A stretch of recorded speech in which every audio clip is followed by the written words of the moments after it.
Jei iz jo pusi, apsastoj pie jo, jei arī verās iz jūru.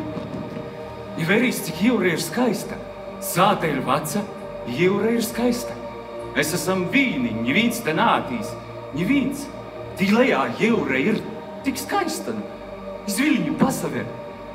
Tu pasaver, kai Viļņi veras po ropoliem, akmeņiem, lejā pludmalē. Tik toļi, cik acis roda, redzīs tikai jūra. I dažas saļiņas na skuru. Beidzot, jī ir kopā. Divēji viņi, toļi pa ceļi no visu. Beidzot, divēji viņi.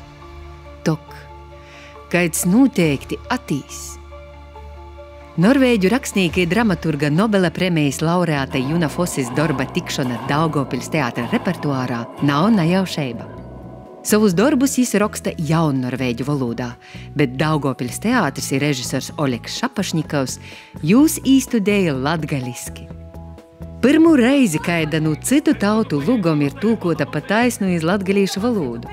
I pirmo reizi iz Daugavpils teātra skatuvis mozo norvēģu valoda sazatiek ar mozo latgalīšu valodu, lai celtu tiltu tūs cilvēku vidā, kurim, kā izaroda, ir tik daudz kopīga.